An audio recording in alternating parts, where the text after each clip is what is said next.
Okay. Just rub your hands together, mummy. Start with our usual little warm up. And tapping over your face.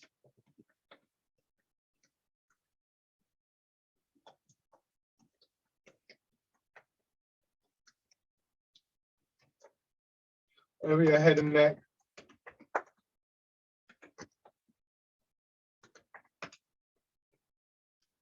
Down to one shoulder. The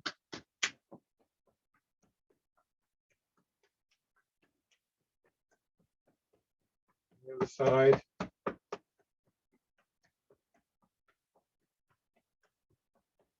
Upper part of your chest.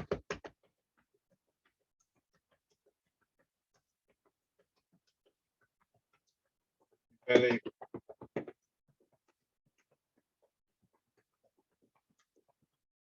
And your legs.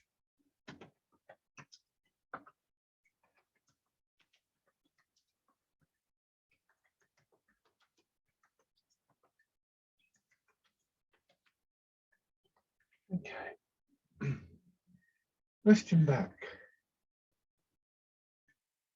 Just giving yourself time to appreciate this initial stage of still allowing yourself to properly settle,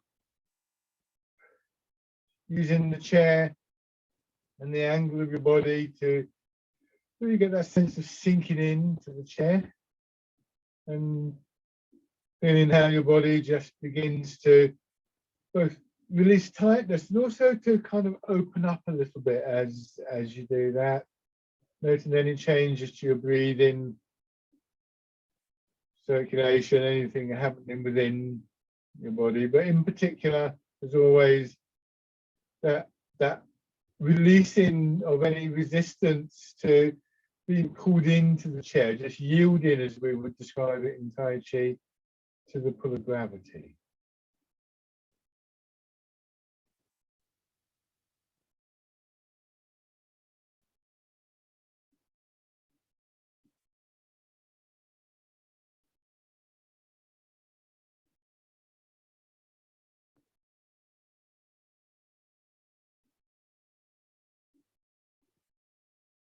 And then coming more to the upright position,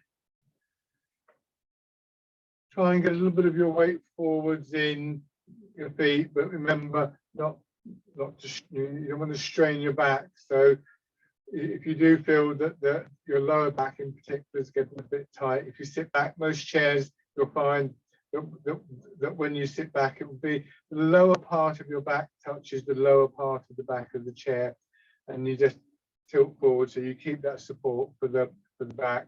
And you won't get as much weight in your feet probably, but it's better than straining your back. And just slowly turning your head. So what we feel is an alternating quality in the sides of our neck and elsewhere down over the shoulders. One side contracts, the other side expands.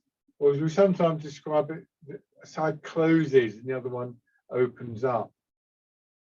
And if you put your fingers just where your neck meets your shoulders, you may be able to feel the muscles working. Never going so far as to create a tightening in the muscles so they retain a very kind of elastic quality about them.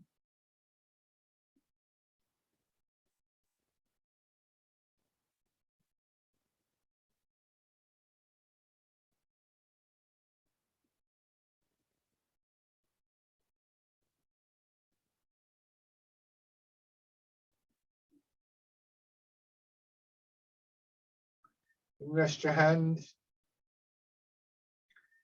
Now raise them up and circling back, and again here the inside of the shoulder closes and then opens. The back of the shoulder will do the reverse.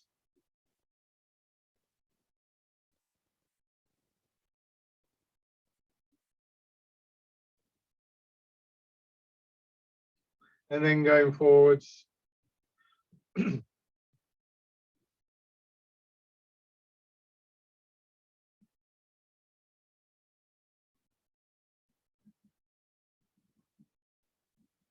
Hands down to your sides and rotating your arms.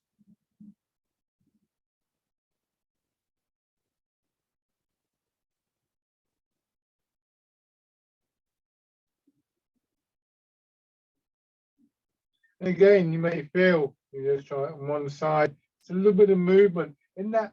There's a kind of line, a groove, a valley between your arm and your chest, and you'll feel the little bit of movement there, and then winding around.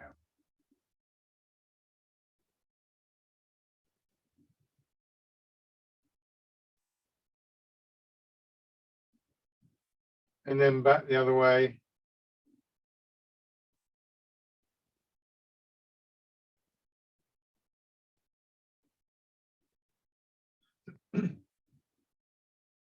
Rest your hands. Easing forwards and backwards. Now there's the same kind of valley type thing here, where your legs meet your torso, just in there. And this is sometimes referred to as the kwa, KWA, which I think just means valley actually.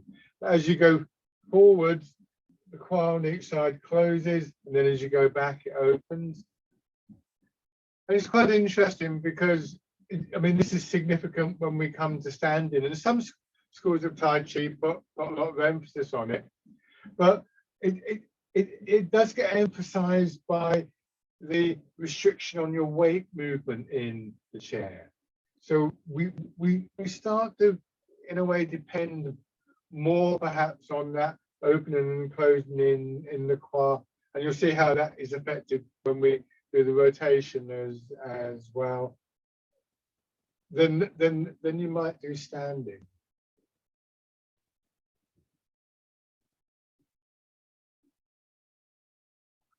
So then you can just put your fingers in there. When you turn, again, the kwa on the side that you're turning towards closes, and this one opens. It's still very subtle. And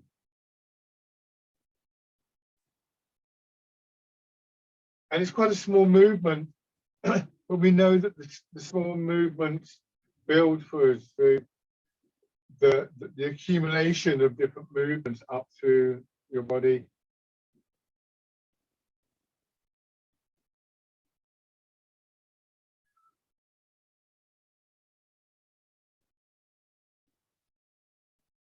And then turn the other way.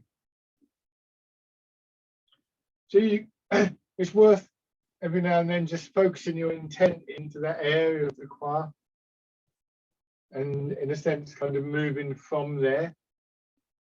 It's not the only part of the body that's significant, but it's a good area to focus on sometimes, so you keep it engaged. So here you go forwards, and then rather than thinking of maybe moving your head or whatever, just think of the kwa on the opposite side, closing, so you get drawn around and then back and then across again.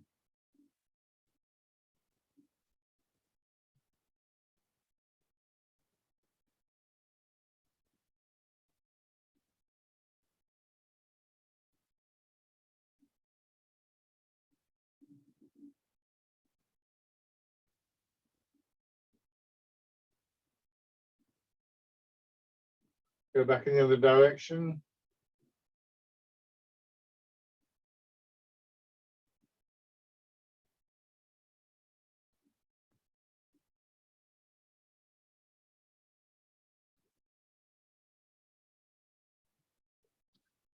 Back to the center, and then one leg, raise the heel, push out, heel, toes. Measure the length. And what you want to try and do when the foot is down is just apply a little bit of pressure downwards, so you can push your foot into the floor a little bit.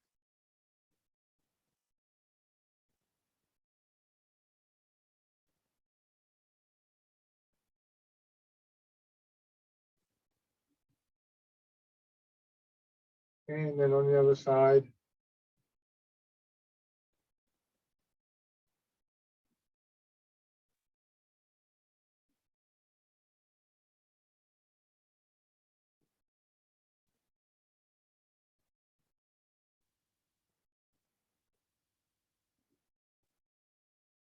Good, and repeat that. Okay.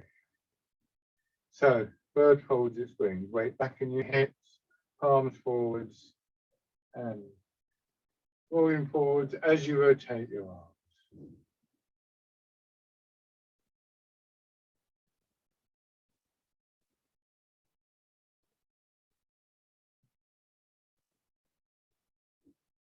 So you're moving through water, so just aware of that little bit of resistance to the movement.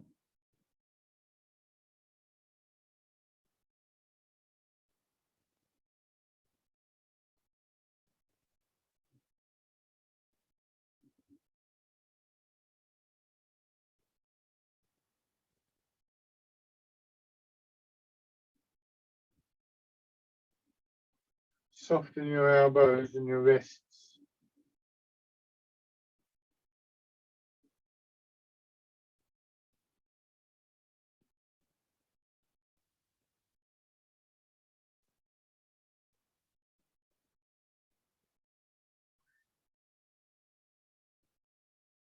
Now change into fisherman castanet with your palms facing backwards. Soften your shoulders so that your arms are free to swing. The momentum just gradually builds.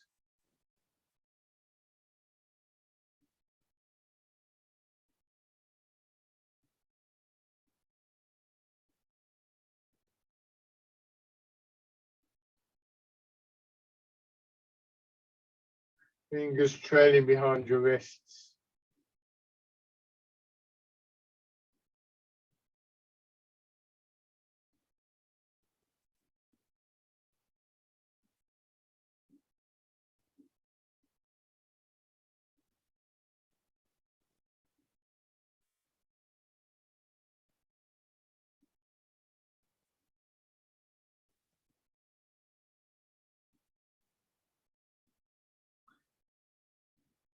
And then coming over as though there's a ball underneath your arms, just sliding over the ball.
Now turn your hands palm in as they come up.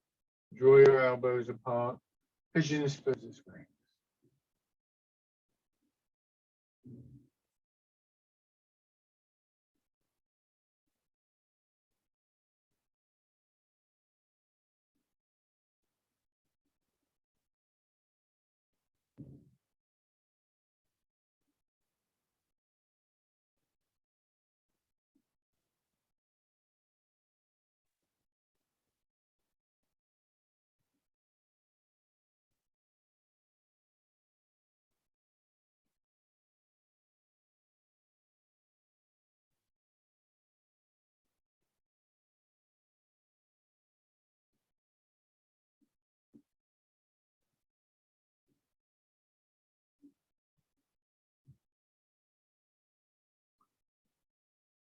Dropping your elbows down, pressing forwards, a slight curve up, pushing a wave.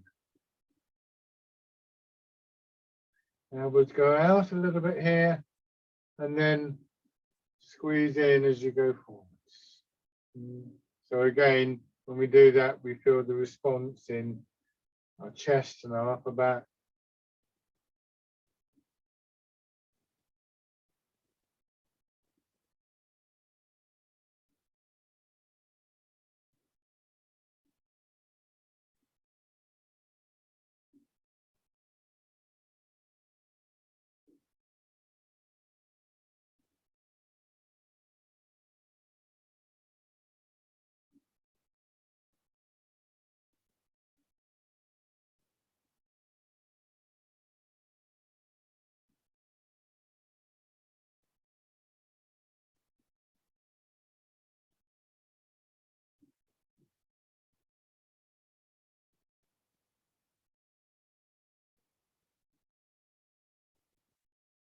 One more time.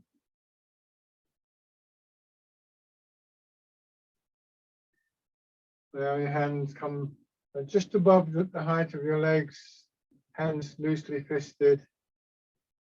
They go straight out and back. They don't come up at all here. So it's almost like they're sliding on the tops of your legs. They're just actually slightly above.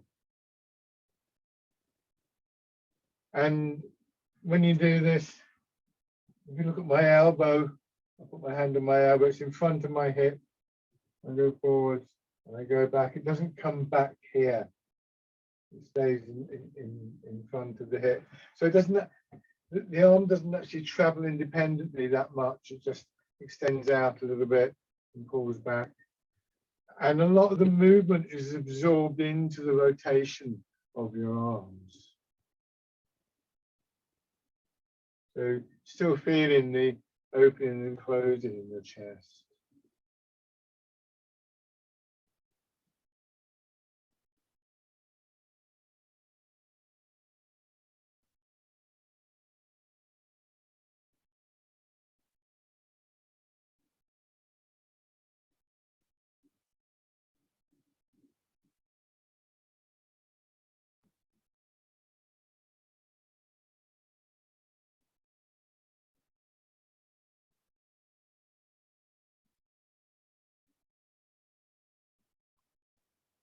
Once more.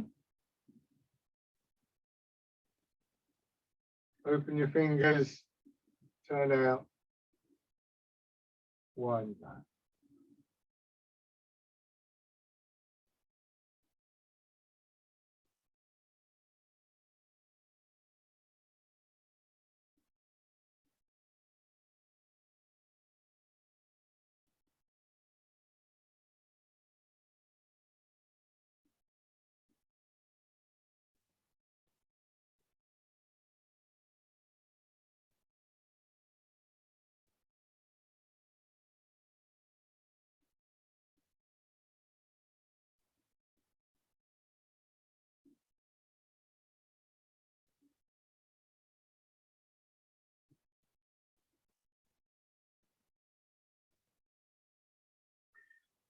One more time, forwards and backwards.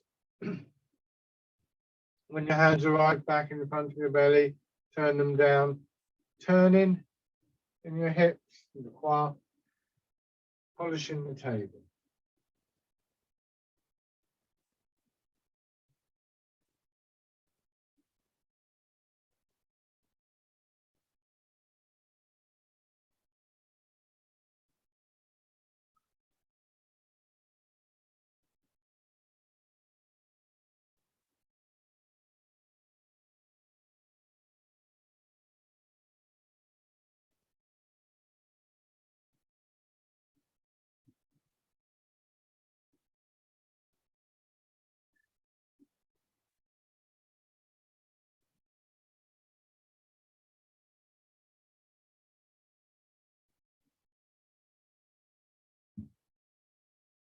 One more in either direction.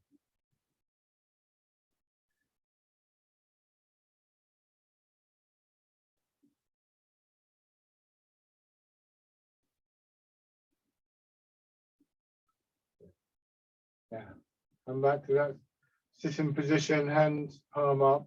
Now a little push down through your feet and your hips to push your hands up, and then let gravity pull them down.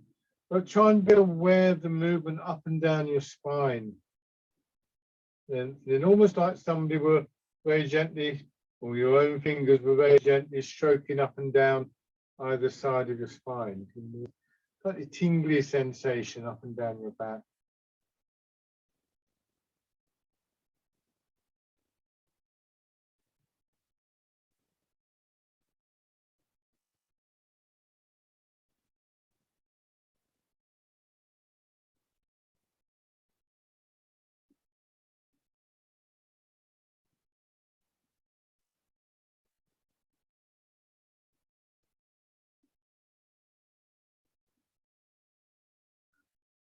Note the way that your hips and your feet gently press downwards as your upper body expands upwards, so counterbalancing the movement.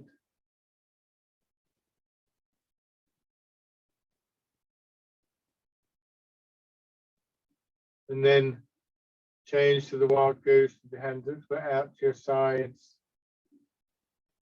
Maybe using this image of moving through water, or perhaps even if you imagine the bird's feather, bird's wings resisting the air, but with a soft resistance.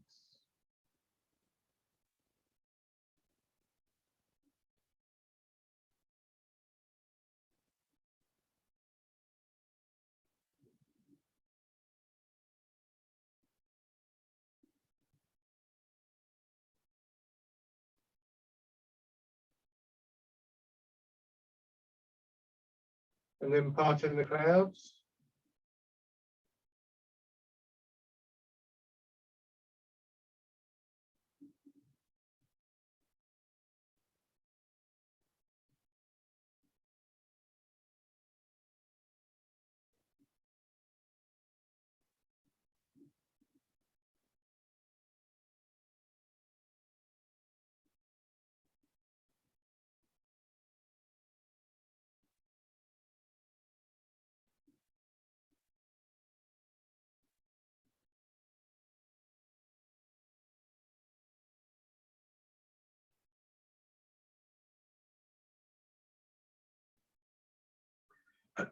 Good. Now, your hands drop down. Dragon plucks the stars from the sky.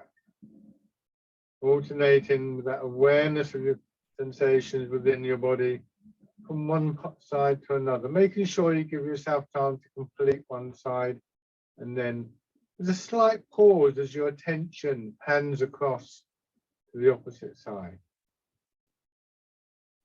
Just a little moment when everything is settled and quiet.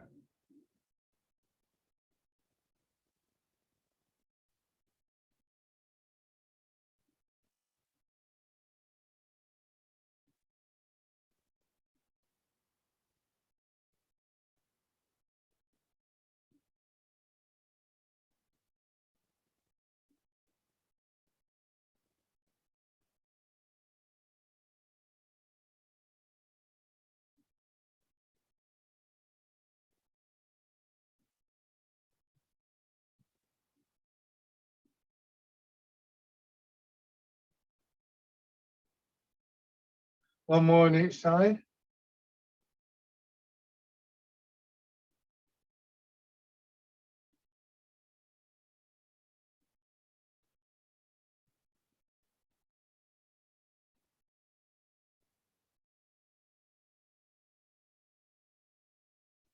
And then hands in front of you. Two directions here. First of all, upwards and then sideways.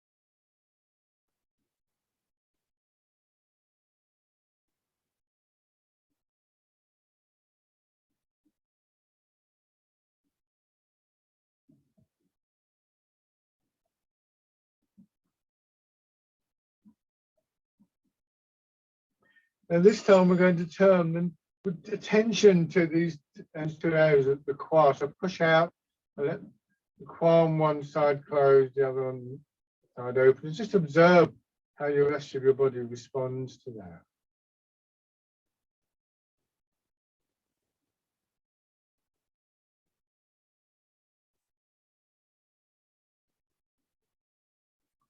Finishing this act with sideways push.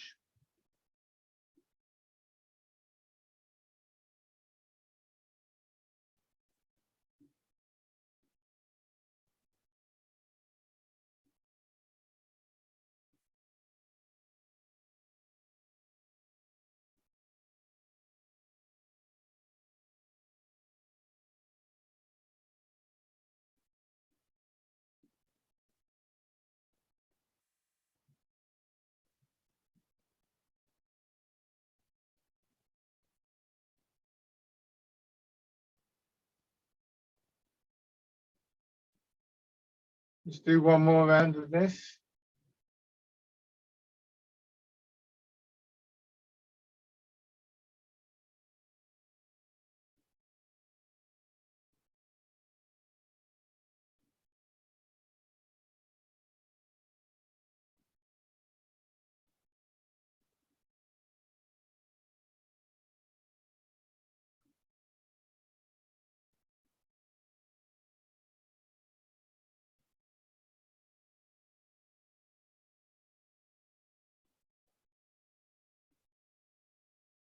Without scooping the scene, looking at the sky.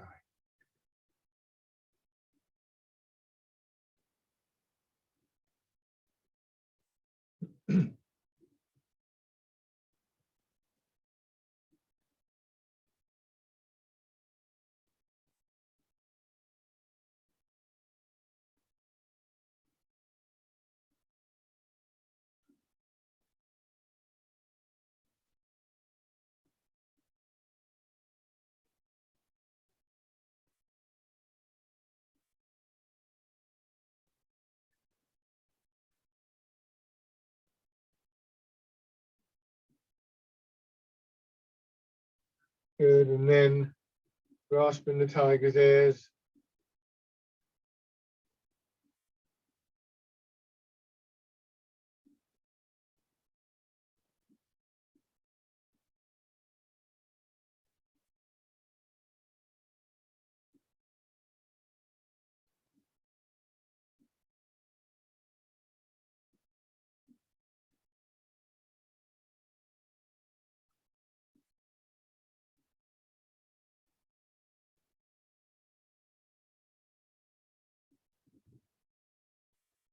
Good.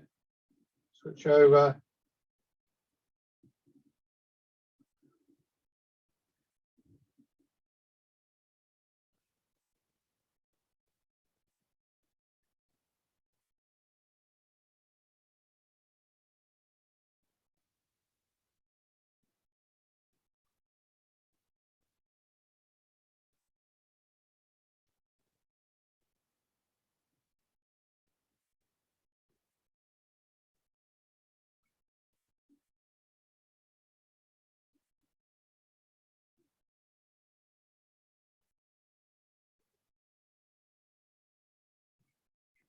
And then changing.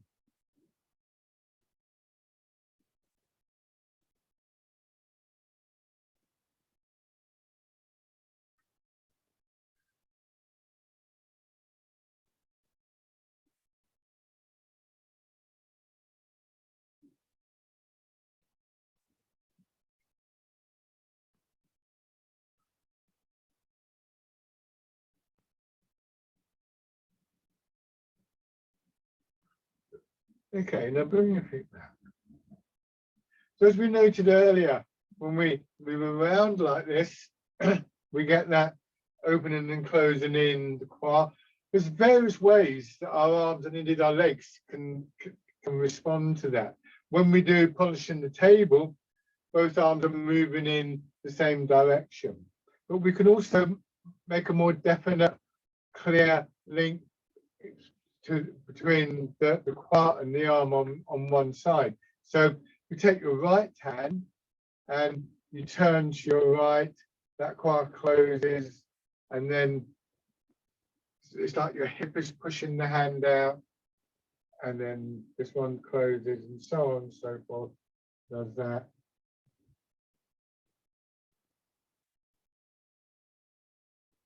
And of course, you could see, as I say, you could use both hands, or you could see that these two movements are working opposite to each other. So we bring the left hand in,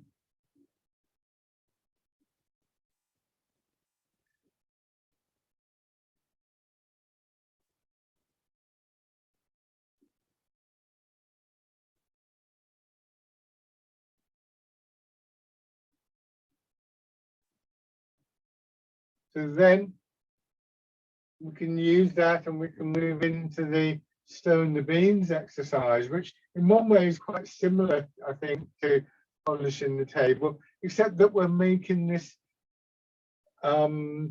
distinction between the two sides of the body. As one hand extends out, the swings down, the other hand withdraws.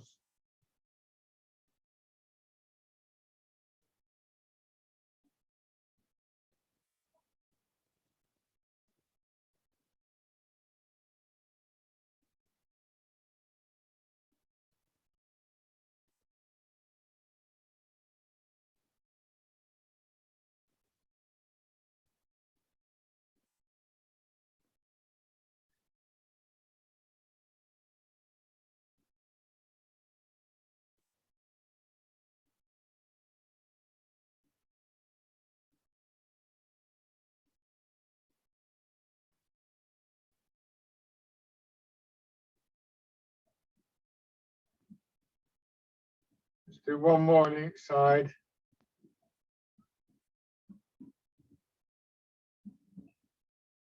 Okay, now move into your right hip. Bring your hands to hold the ball. And again, we're still retaining that awareness of what's happening in the quad, and indeed here, sometimes referred to as the upper quad, part in the wild horse's mane. So we just observe these little interactions of different parts of the body with different movements. And then we start to work out which are the ones best to focus on. And it's not necessarily going to be the same for each exercise. And it may well change between seated and standing, because as I said, with the greater scope for your weight and the turn in the center when you're standing, it takes some of the emphasis away from the quad, although it is still important.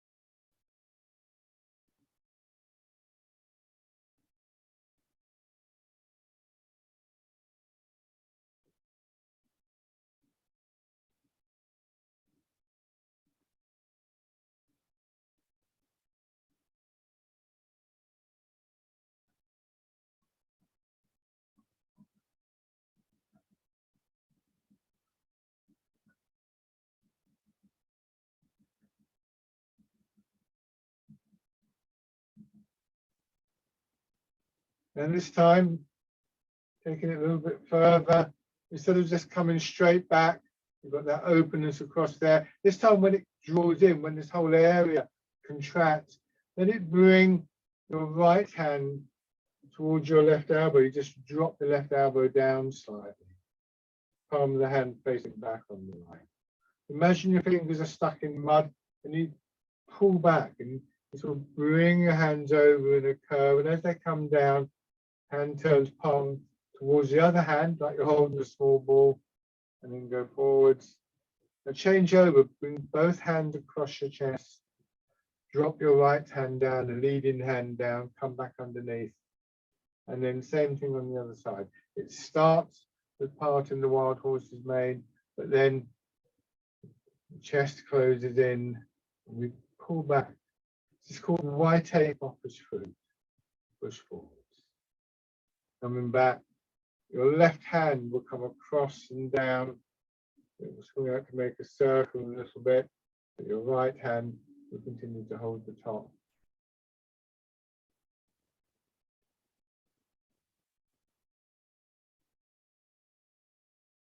When we do the part in the wild horse's mane bit in this particular exercise, you'll find, if you watch what I'm doing, you'll see that I'm easing out a little bit more, and that's really to do with what's happening in areas like both the upper and the lower quad. So one of the interesting things about this exercise is that there's a significant amount of variety in the movements, giving you a chance to just again observe how your body is working, where the sensations, where there's the sense of movement and energy.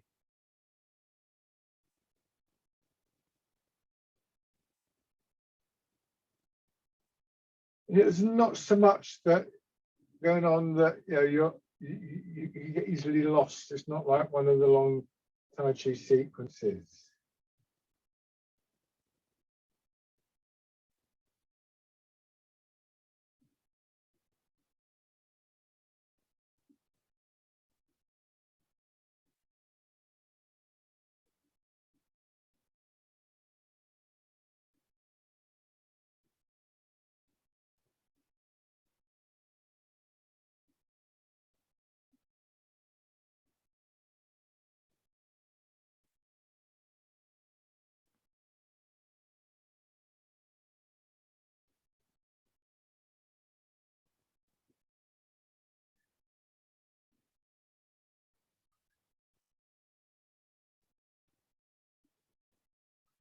Let's do one more after this one.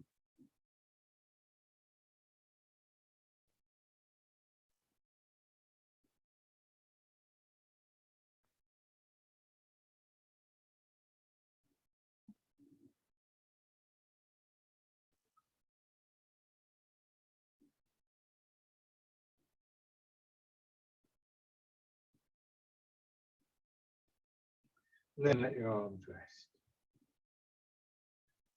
So when we move from seated to standing, we carry with us, or we can carry with us, that awareness of these small movements, small changes in the body that we're more able to focus on and more emphasize really during the seated exercises. And we start to combine them with the greater scope for movement in the legs, and particularly when we're transferring the weight. I think a Y-tape-oppose fruit does have this lovely quality that is that sort of spiraling movement and transitions from one movement to another. I particularly like this stage of it, where we come over, and I love the way the hand just arrives there. So it's not a great effort. You come over in that curve, and your elbow drops, and you just turn the hand palm in. And of course, because you were well, you're in this position here, you come through. It's very neat. You get to hear. You notice where my top hand is, comes over. So here, I'll exaggerate this. It shouldn't be done this much, but I sort of come back this way. You see how I'm turning? As I say, I'm turning too much here, and then I let my hips sink down, and I turn back. I've got this movement. So I go from here to here to here to here. But that was very exaggerated. You could see me going out of line. When I do it normally, it's this. You can barely see it. But they're lovely little movements, and they're half hidden, really. And we can start to look for those in the standing as well. So before we stand though, as always, just rubbing your hands together.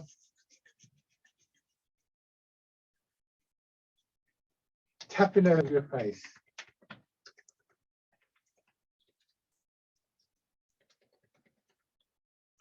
Over your head and neck.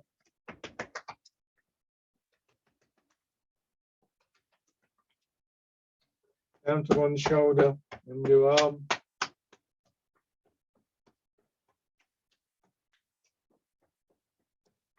The other side.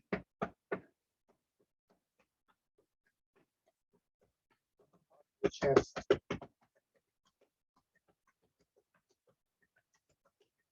The belly.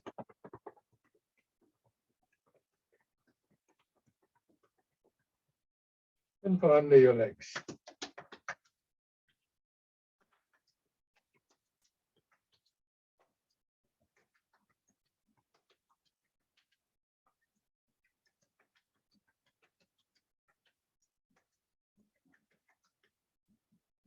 And pushing one knee up. And of course, this will also involve the quiet opening and closing, but the effort really is made by the foot. And then around.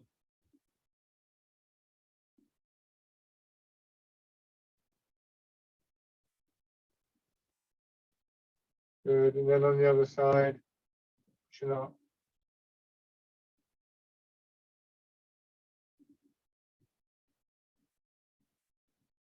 And around.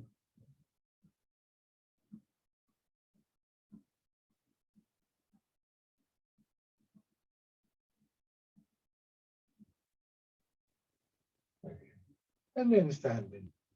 The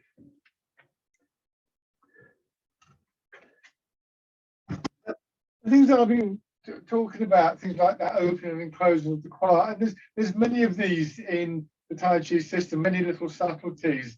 It shows one of the great things about these exercises, that we can view them at different focuses, if you like, and if you like, at different levels.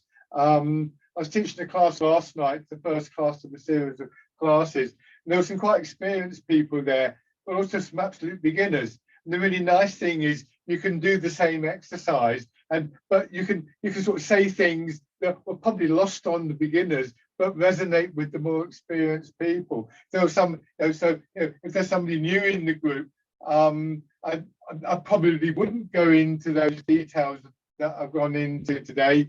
It doesn't mean you can't practice with those details. Same exercise, but very different awareness, if you like. I sometimes say to people, it's like listen to a piece of music. If you listen to a piece of music for the first time, you'll hear something very different to somebody who's listened to it maybe 100 times or something like that, quite probably. So you can engage with these exercises at lots of different levels, and it's not only between one person and another. You might get up one morning and think, I can't be bothered with all of that. I don't want to think about the quiet or anything. I just want to move freely. I just want to get a bit of flow and rhythm going in my movements. Other times you might get caught up in tiny little details and things like that. It's about what is appropriate for you at the time. So standing, feet parallel. Feet coming to rest just behind the ball of each foot. Letting your hips drop back. Sinking down and pushing up.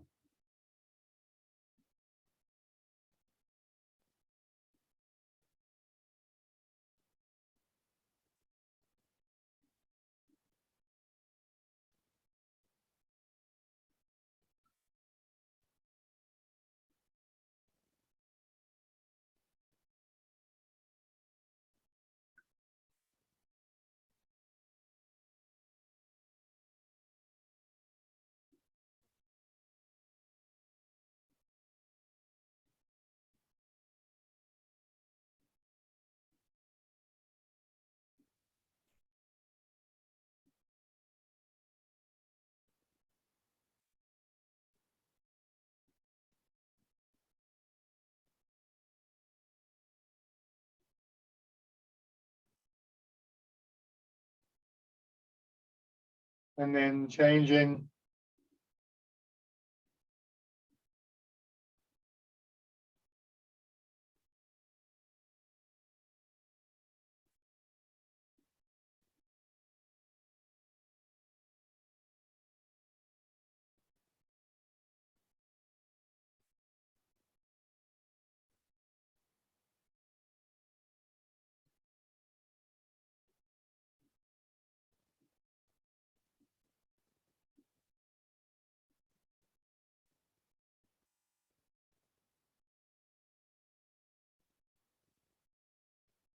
And again, changing.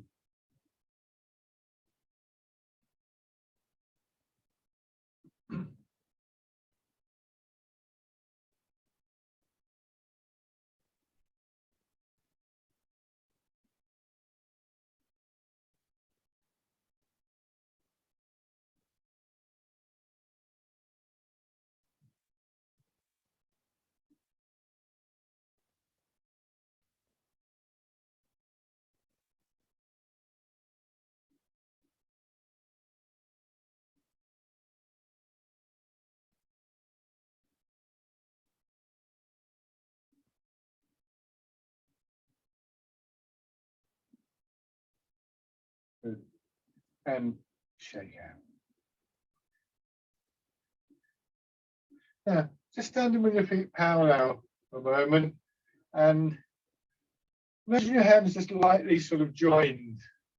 And you turn, bring your hands over, turn them palm up, and this time bring them down across your body, go into your right foot, come up. So it's like a kind of figure of 8 on its side. Just pressing down. It almost reminds me of sort of paddling a canoe.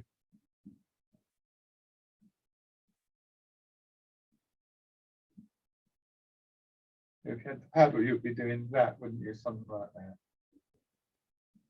From the side, don't come around too far, but it does come across a little bit. Make sure you don't tighten up, so that it could go out there, or you might be able to get a little bit further without tightening.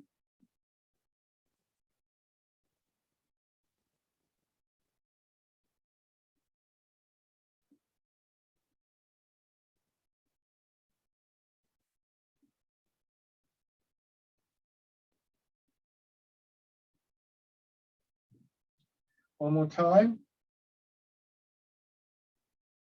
We're going to come back to that in a moment, but first of all, bring your right foot forwards, transferring your weight, and again, feel what's happening in that area of the quad as you move your weight.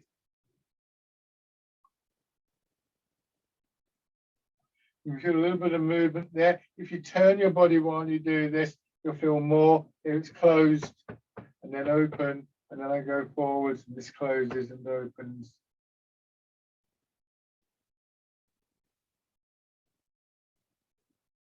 These are very subtle movements.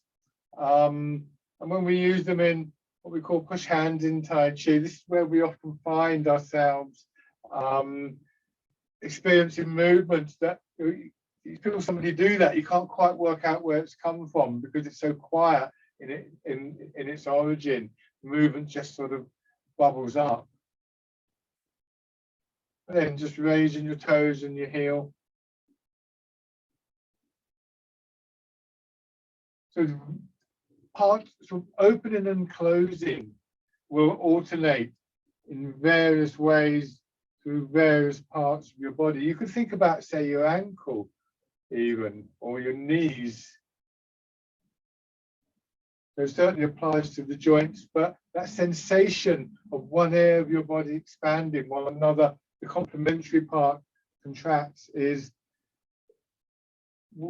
works in various ways, not least in the muscles, of course, because almost all movements that we make involve complementary pairs of muscles.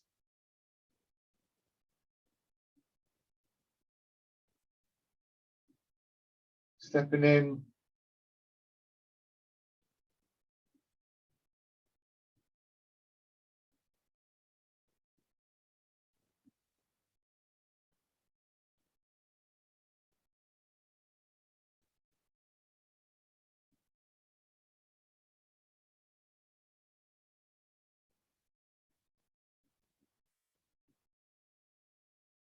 Good. And then on the other side.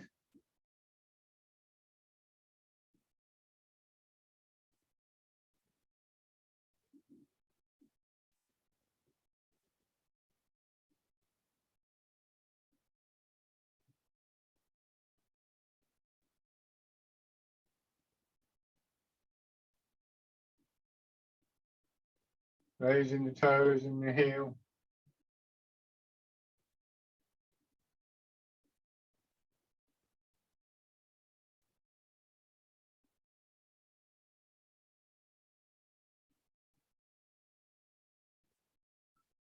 Stepping in.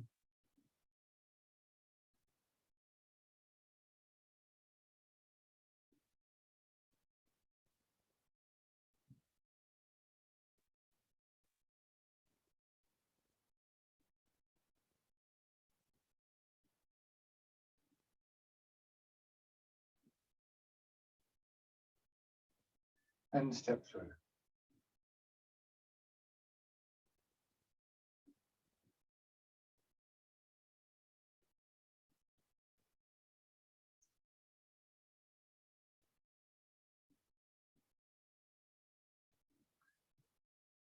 Changing direction.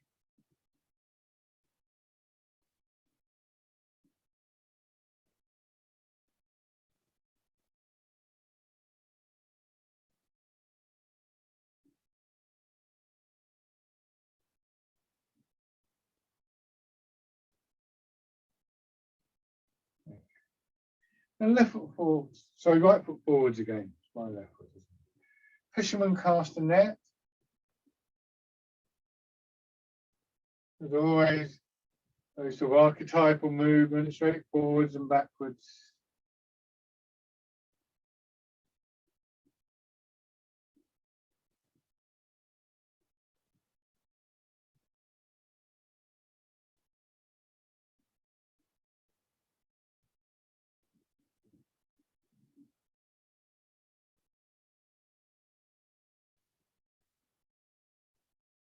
But then come forwards, let your hands swing through, come back and turn, and once again, this figure of eight movement.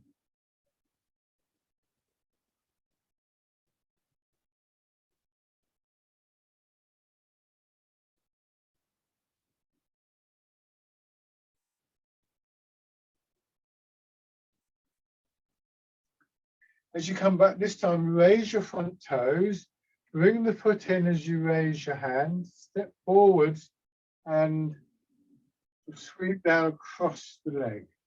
And then bring the back foot in and back.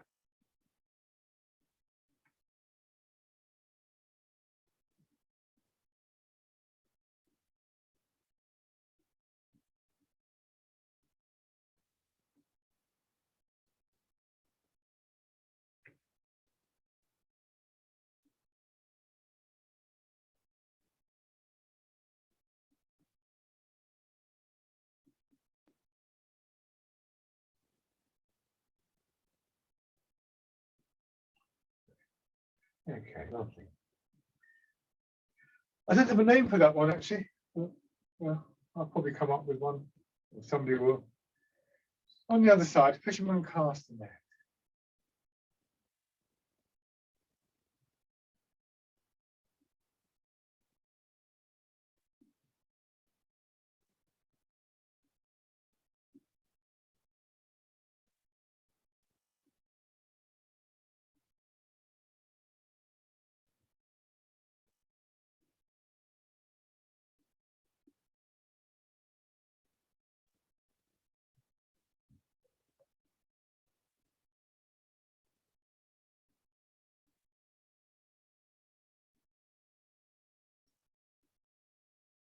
And then run over.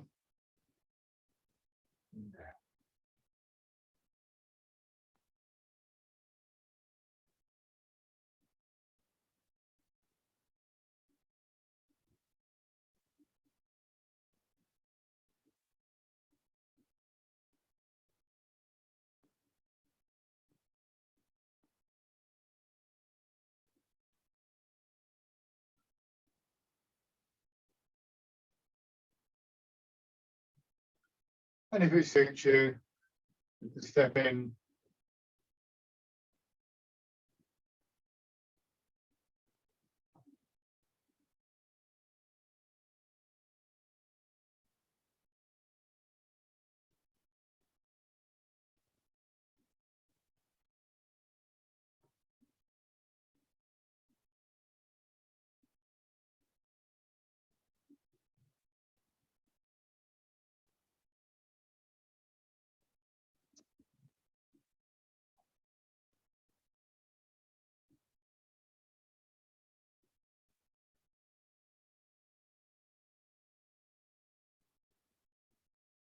Next, and then just bring your feet parallel.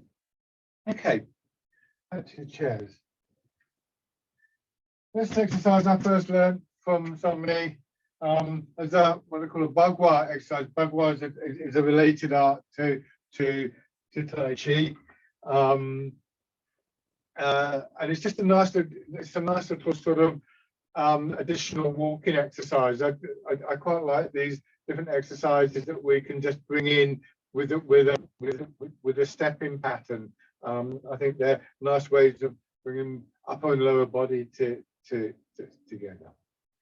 Okay, so come up to sitting, resting your hands down, so the weight of your arms hanging from your shoulders, and then embrace tiger. Return to the mountain.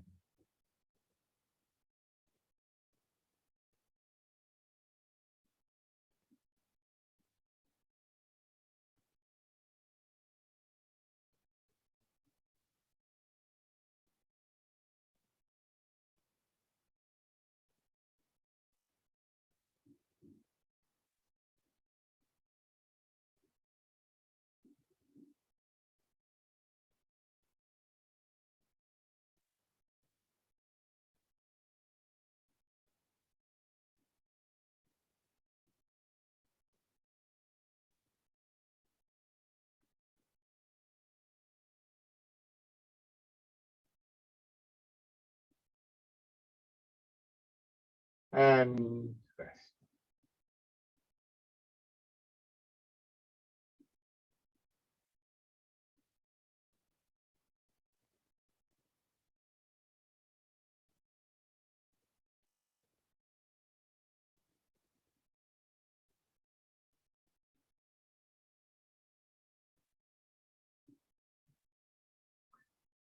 And open your eyes. Lovely. Thank you very much as always, everybody. Enjoyed the new exercise. Nice to do something